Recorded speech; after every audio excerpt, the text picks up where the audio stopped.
साथियों नमस्कार, एक बार फिर आपके बीच doctor Jitendra Kumar, pharmacist training master. साथियों YouTube के जरिए एक हमारे विद्यार्थी ने हमसे पूछा है कि सर मैं साइंस से ग्रेजुएट हूँ, क्या मैं डी फार्मा के बाद फार्मेसी में MBA कर सकता हूँ? मतलब फार्मा या हॉस्पिटल मैनेजमेंट MBA कर सकता हूँ। तो इस विद्यार्थी का क्वेश्चन है। साथियों सबसे पहले मैं अपना इंट्रोडक्शन दूंगा। माई सेल्फ जितेंद्र कुमार, मैं ट्रेनिंग मास्टर हूँ। जो भी विद्यार्थी डी फार्मा और बी फार्मा की इंस्टीट्यूट से कोर्स कंप्लीट करके हॉस्पिटल में ट्रेनिंग करते हैं, जैसे डी फार्मा 3 मंथ की जो ट्रेनिंग होती है, मैं उनका ट्रेनिंग मास्टर हूँ। साथियों जैसा कि आज हमारी इमरजेंसी ड्यूटी है 2 to 8 PM आफ्टरनून शिफ्ट, बहुत से विद्यार्थी आए हुए हैं। तो उसमें इमरजेंसी में जो भी आते हैं इमरजेंसी के मरीज, साथ में MLC मेडिकल लीगल आता है, पुलिस जैसे पकड़ती है और FIR होती है, और वो जो भी मरीज होता है उसका हम लोग मेडिकल कराते हैं डॉक्टर की हेल्प से। उसमें जो है कि कहाँ पे चोट है, क्या है, सब कुछ लिखना रहता है, तो उसको मेडिको लीगल कहते हैं। साथियों जैसा कि हमारे एक विद्यार्थी ने बताया है कि मैं साइंस से ग्रेजुएट हूँ और मैं डी फार्मा करने के बाद हॉस्पिटल एडमिनिस्ट्रेशन या फार्मा मैनेजमेंट में MBA करना चाहता हूँ। तो साथियों उसके बारे में हम बात करेंगे। साथियों सबसे पहले तो ये बात है कि MBA का अगर इंटरेस्ट है और आप अगर मेडिकल की लाइन में हैं और उसी में लाइन में अगर आप कैरियर बनाना चाहते हैं तो आप उसमें भी कर सकते हैं, जैसे फार्मा मैनेजमेंट या हॉस्पिटल मैनेजमेंट, या फिर जो है मतलब बहुत से कैट और जैट और GMA मतलब और TISS NET के जरिए, या फिर जो स्टेट का टेस्ट होता है MBA के लिए, उसके माध्यम से भी कर सकते हैं। अगर देखिए कहीं पे लिखा नहीं है, आप किसी भी विधा में MBA कर सकते हैं, बस आपके अंदर अगर कैलिबर है तो आप कहीं भी जॉब कर सकते हैं। लेकिन हॉस्पिटल एडमिनिस्ट्रेशन की अगर जॉब करनी है, पर्टिकुलर आपको हॉस्पिटल का एडमिन बनना है या फार्मा मैनेजमेंट में जॉब करनी है, उसमें अगर MBA करना है तो बहुत अच्छी बात है। उसका भी स्पेशलिटी स्कूल मतलब इंस्टीट्यूट है जिसमें होता है। उसके कुछ सब्जेक्ट जो होते हैं साथियों वो फार्मा में ही होते हैं MBA में। तो साथियों जो हमारे विद्यार्थी ने पूछा है कि मैं साइंस ग्रेजुएट हूँ और डी फार्मा करने के बाद, इसमें 2 चीज़ें हैं। अगर आप साइंस ग्रेजुएट हैं तो डी फार्मा अगर कर लेते हैं तो बहुत अच्छी बात है, अदरवाइज़ आप साइंस ग्रेजुएट से भी MBA कर सकते हैं, क्योंकि MBA की डिग्री करने के लिए ग्रेजुएशन होना बहुत मस्ट है। और अगर आप साइंस में हैं, अगर बायोलॉजी है, जूलॉजी मतलब जूलॉजी, बॉटनी, केमिस्ट्री है, ZBC है, तो आप उससे भी MBA कर सकते हैं। अगर आप डी फार्मा कर लेते हैं तो बहुत बेटर हो जाएगा कि आपके पास वैल्यू एडेड एक डिग्री हो जाएगी।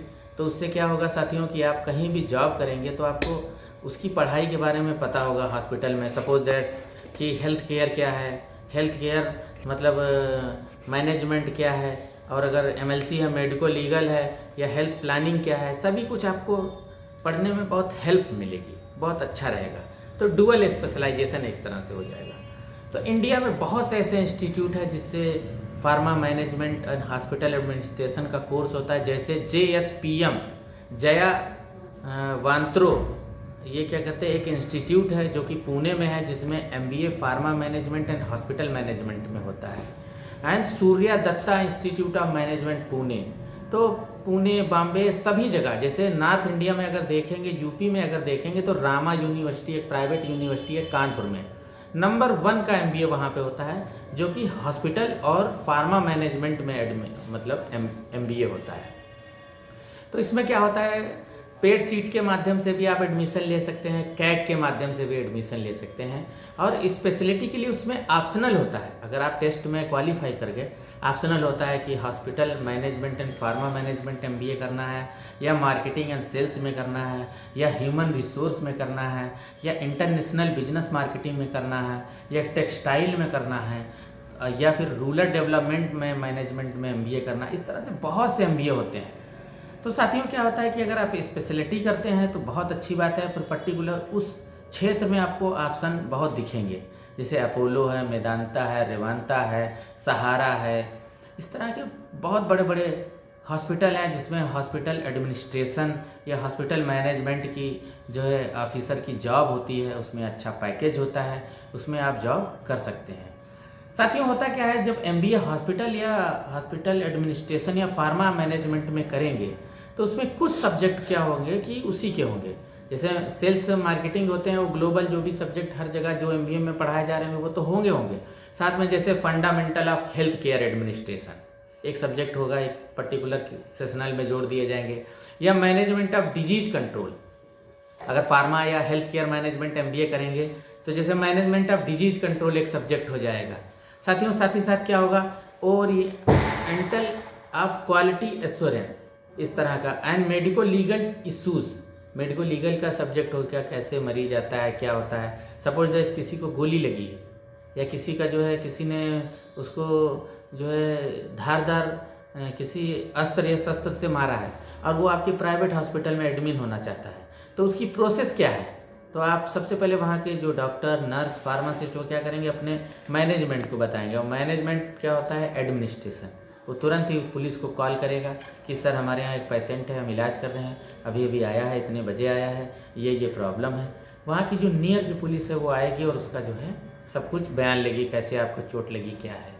या एक्सीडेंटल है तब तो कोई ज़रूरत नहीं है मेडिको लीगल इशूज़ की। या health care policies and regulation है, उसमें रेगुलेशन आपको पढ़ाए जाएंगे कि टर्मिनेशन ऑफ प्रेगनेंसी है, या इस तरह से बहुत सी चीज़ें आपको, रूल रेगुलेशन, शेड्यूल एच की दवा कौन सी है, कैसे रख रखाव है, सब कुछ पढ़ाया जाएगा। साथ में क्या होगा, health care economics, conflict management ये पढ़ाया जाएगा। एंड हॉस्पिटल इंटरप्राइजेज मैनेजमेंट है, एंड हेल्थ केयर लेजिस्लेशन, इस तरह के बहुत सब्जेक्ट हैं।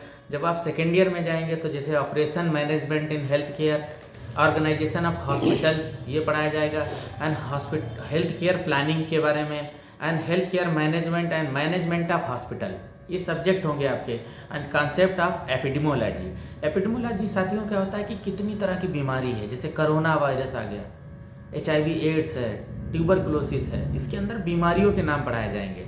कॉलरा है, डिप्थीरिया है, परटूसिस है। तो इस तरह से क्या होगा, बच्चों में होने वाली एनीमिया है, ये सब बीमारी एपिडेमोलॉजी में पढ़ाया जाएगा।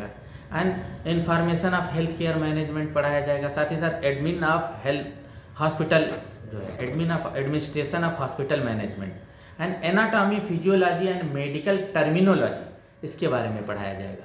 तो जो क्वेश्चन था साथियों हमारे विद्यार्थी का, उसका यही था कि pharma management and hospital management में MBA करना चाहते हैं।